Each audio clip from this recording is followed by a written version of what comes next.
नमस्कार, मैं आप सबके साथ सोनाली सिंह। पटना में मूसलाधार बारिश मुसीबत का सबब बन गई। बिहार विधानमंडल का पूरा परिसर डूब गया। डिप्टी सीएम रेणु देवी का आवास जलमग्न हो गया। पूरी राजधानी पानी पानी हो गई। ये रिपोर्ट देखिए।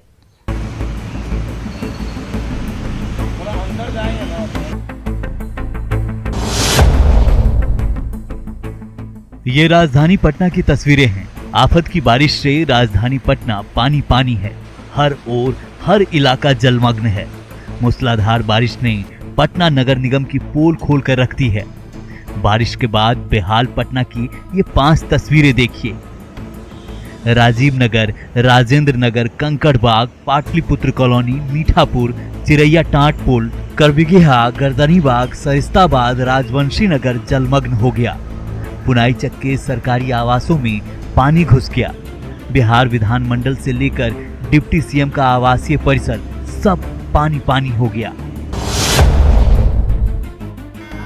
पटेल नगर की ये तस्वीर देखिए, जहां मौत के नाले में एक स्कॉर्पियो फंस गई। दरअसल यहां जल जमाव की वजह से नाला और सड़क बारिश की पानी से एक हो गया। हमारे संवाददाता ने पहले ही बताया था कि यहां कोई बड़ा हादसा हो सकता है, और हुआ भी वही। नाले में एक गाड़ी फंस गई। आप तस्वीरों में देख सकते हैं। कल देर रात के बाद पटना में हुई बारिश ने पटना के कई इलाकों में जलमग्न की स्थिति कर दी है। और इस वक्त हम आपको तस्वीर दिखा रहे हैं पटेल नगर नाले की तस्वीर। और आप देखिए, नाला और सड़क दोनों बिल्कुल एक बराबर हो गया है। और इसमें इतना ज़्यादा खतरा है कि ठीक हम बाईं ओर जो आपको तस्वीर दिखा रहे हैं वो नाला है, और इस नाले में इतनी ज़्यादा गहराई है कि कोई अगर इसमें गलती से भी गिरा तो उसके बचने की संभावना क्या हो सकती है आप समझ सकते हैं। और इस वक्त तस्वीर देखिए, इसी पानी के बीच में लोग आने जाने को मजबूर है। और परिस्थितियां हर साल होती है। नगर निगम हर बार ये दावा करता है कि जल जमाव की स्थिति नहीं होने देंगे, लेकिन कल देर रात हुई बारिश ने पटना के पटेल नगर की स्थिति क्या कर दी है वो आपको तस्वीर दिखा रहे हैं। देखिए, कई सारे ऐसे लोग हैं जो अपने वाहन से आने की कोशिश कर रहे हैं, लेकिन पानी इतनी ज़्यादा है कि उन्हें रुकना पड़ रहा है और घुटने से ज़्यादा पानी हो चुका है। और सबसे खतरनाक बात यह है कि नाले के बगल में सड़क ऐसा दिख रहा है मानो तालाब सा हो, और किधर नाला है किधर सड़क है। अगर कोई अनजान आदमी इस रास्ते से गुजरेगा तो उसे पता भी नहीं चलेगा। तो ये स्थिति है पटेल नगर नाले की। यहाँ के स्थानीय हम इससे पूछते हैं, कितना खतरनाक स्थिति हो गई? ये नाला लगभग 10 से 12 फीट गड्ढा है और इसके बाउंड्री नहीं है। और आए दिन इस पे हर 2 दिन के बाद कोई ना कोई मोटरसाइकिल, कोई ना कोई साइकिल जाता है। 1-2 आदमी का डेथ भी हुआ इस नाले में गिरने के बाद। पटेल नगर में बड़ा हादसा टल गया। अब जरा बिहार विधानमंडल की तस्वीरें देख लीजिए, जो पूरी तरह से जलमग्न है। यहाँ घुटनों तक पानी भरा है। पूरा परिसर तालाब जैसा दिख रहा है। ये हाल तब है जब पटना में एक दिन ही बारिश हुई है।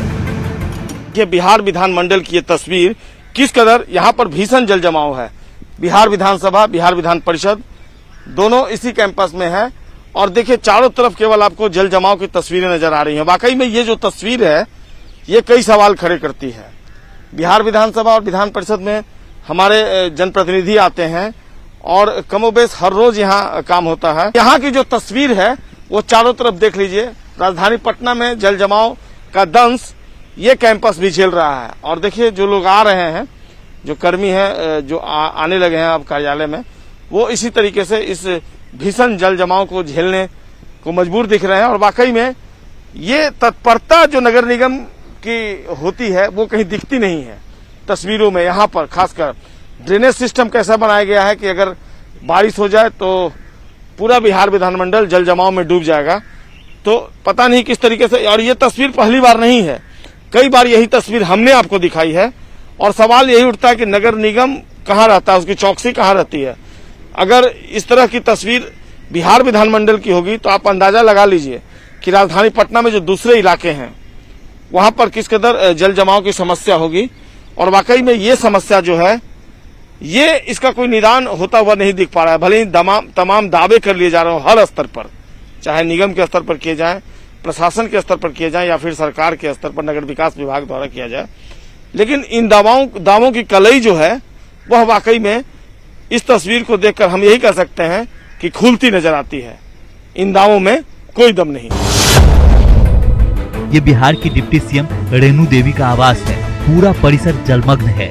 खुद डिप्टी सीएम अपने आवास में एक तरह से फंसी हुई हैं। पटना में जल जमाव की ये तस्वीर देखिए। कहने को राज्य की उप मुख्यमंत्री है रेणु देवी और उन्हें सरकारी बंगला भी आवंटित किया गया है, ये उनका सरकारी आवास है और पिछले महीनों में वो यहाँ पर रहने आई थी। और यहाँ की तस्वीर देख लीजिए, सड़कों की बात छोड़ दीजिए, थोड़ा हम आपको आवास के अंदर लिए चलते हैं। देखिए सुरक्षा गार्ड जो है उनके वो गेट पर ही खड़े हैं। जाहिर सी बात है, जो जल जमाव की ये तस्वीर है वह वाकई में हैरान करती है। वीआईपी इलाका, और वीआईपी इलाके में ये उप मुख्यमंत्री जी का आवास है, रेणु देवी का। और देखिए यहाँ पर किस कदर भीषण जल जमाव, चारों तरफ केवल पानी ही पानी नजर आता है और जल कैदी बनकर रह गई हैं बिहार की उप मुख्यमंत्री रेणु देवी। और ये तस्वीर जो है, दूसरे जो उप मुख्यमंत्री हैं तारकिशोर प्रसाद जी, नगर विकास विभाग का जिम्मा उन्हीं के पास है और उसके बावजूद ये तस्वीर जो है वो वीआईपी इलाके की बहुत कुछ बयां करती है। और ये आप लोग सुरक्षा में हैं? जी ये भीषण जल जमाव हो गया है। जी, बारिश तो रात में हुई है, बहुत ज्यादा बारिश हुई। उप मुख्यमंत्री जी कहाँ हैं? अंदर आवास में हैं। तो वाकई में देखिए चारों तरफ केवल पानी ही पानी है और ये बताने को काफी है कि किस कदर लोग भीषण जल जमाव की समस्या झेलने को अभिशप्त है। परेशानी हो रही है आप लोग? बहुत ज्यादा, रात में बहुत जबरदस्त बारिश हुआ है। उसमें हुई है, लेकिन ड्रेनेज सिस्टम भी तो रहना चाहिए था, वो नहीं दिख रहा है। भैया ना जो यहाँ पिए हुए हम बोले कि बस तू जल्दी से जल्दी इसको जो है जा, उसका निराकरण हो रहा है। हम लोग बोले कि दिक्कत है तो भाई जस्ट तो हुए किया है अभी रात में, अब इसका जो है ना कहीं बात तो हुआ है, अब देखिए क्या होता है। पटना में हुई चंद घंटों की मूसलाधार बारिश ने पटना नगर निगम के दावों और सच्चाई को सामने रख दिया है। पटना की सड़कें डूब गईं, लोगों के घरों में बारिश का पानी घुस गया, जनजीवन अस्त व्यस्त हो गया, लेकिन ये तय नहीं हुआ कि इस परेशानी का जिम्मेदार कौन है। पटना से संजय कुमार और आनंद अमृतराज की रिपोर्ट, न्यूज़ 18।